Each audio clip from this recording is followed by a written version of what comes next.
فرمایا کہ 7 ہلاک کر دینے والے گناہوں سے بچو۔ یہ کبیرہ گناہوں کے اندر پھر موبقات ہیں جو انتہائی برے ہیں اور بندے کے پلے کچھ نہیں چھوڑتے۔ ان میں سب سے پہلا الشرک باللہ، اللہ کے ساتھ کسی کو شریک ٹھہرانا۔ دوسرا گناہ والسحر، جادو، یہ دوسرا گناہ ہے۔ اور تیسرا وقتل النفس التي حرم اللہ الا بالحق، اور حرام کیا ہے جس کے قتل کرنے کو اس کو قتل کرنا، سوائے یہ کہ جو شریعت نے ہمیں 3 وجہ بیان فرمائی وہ ایک الگ ہے۔ وَأَكْلُ الرِّبَا، اور سود خوری، وَأَكْلُ مال الیتیم، اور یتیم کا مال کھانا، وَالتَّوَلِّي یوم الزحف، اور جنگ کے دن پیٹ پھیر کے بھاگ جانا، وَقَذْفُ الْمُحْصَنَاتِ الْمُؤْمِنَاتِ الْغَافِلَاتِ، شریف زادیوں پر بدکاری کی تہمت لگانا، نیک خواتین پر گناہ کی، بدکاری کی، برائی کی تہمت لگا دینا۔ یہ 7 گناہ اللہ کے محبوب علیہ السلام نے بیان فرمائے، اور ان میں سے سب سے پہلا گناہ جو ارشاد فرمایا وہ فرمایا شرک ہے۔ تو شرک کی معافی نہیں ہے، اپنے دامن کو شرک سے بہر صورت پاک رکھنا ہوگا، اور اللہ جل شانہ کے ساتھ اپنے تعلق کو مضبوط سے مضبوط تر کرنا ہوگا۔ ہماری زندگی اسی کی چوکھٹ کی گداگر ہے، اسی کی دہلیز کی بکاری ہے۔ دوسرا شخص جو آج کی بابرکت رات کے اندر بھی نہیں بخشا جاتا وہ مشاہن ہے۔ ایک تیسرے شخص کا ذکر بھی ایک اور حدیث میں آیا ہے جو اس رات کو معاف نہیں کیا جاتا، جو ماں باپ کا بے ادب اور گستاخ ہے، آج جیسی بابرکت شب میں اللہ کی رحمتوں سے محروم رہتا ہے۔ 3 شخص ایسے ہیں قیامت کے دن اللہ تعالیٰ ان کی طرف نظر رحمت سے دیکھے گا بھی نہیں۔ سب سے پہلا العاق لوالدہ، پہلا شخص جو اپنے والدین کو دکھ دیتا ہے، والدین کو تکلیف پہنچاتا ہے، اذیت پہنچاتا ہے۔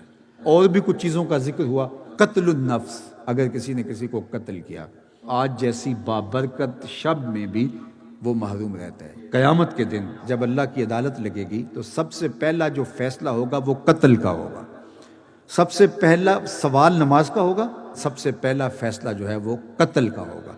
اور جس نے کسی ایک شخص کو قتل کیا گویا اس نے پوری انسانیت کا قتل کیا۔ حشر کے دن آواز آئے گی فلاں بندے کو گرفتار کرو، پکڑو، اور آتش دوزخ میں سلگتی آگ میں ڈال دو اس کو۔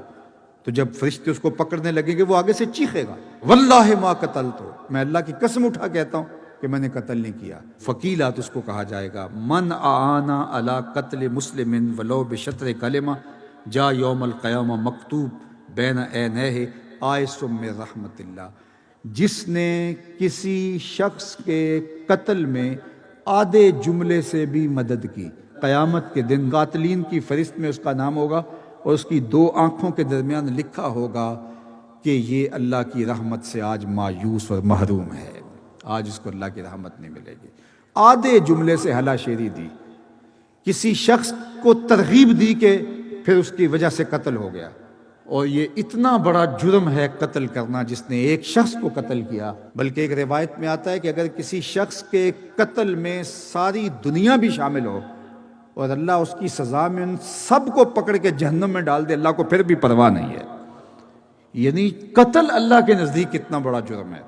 اور ہمارے دیہاتوں کے اندر بعض اوقات قاتل کو داد دی جاتی ہے کہ دلیر آدمی ہے، بہادر آدمی ہے، اس کا قتل ناحق کرنا، اس کو دلیری جرت کے ساتھ تعبیر کر کے اس کی حوصلہ افزائی کی جاتی ہے۔ اور پروان چڑھتے ہوئے بچوں کو جب ایسے لوگوں کی جو قاتل تھے ان کی کہانیاں سنائی جائیں گی تو یہ آدھے جملے سے مدد ہوگی۔ یہ اتنا مکروہ عمل ہے، اتنا بدترین عمل ہے کہ اس کی نفی کی گئی، تو اس کو پکڑ کے آتش دوزخ میں ڈال دیا جائے گا۔ اللہ اکبر۔ تو آج ہم اللہ کی بارگاہ میں دعا کرنے سے قبل سچے دل سے توبہ اور رجوع الی اللہ کرتے ہیں۔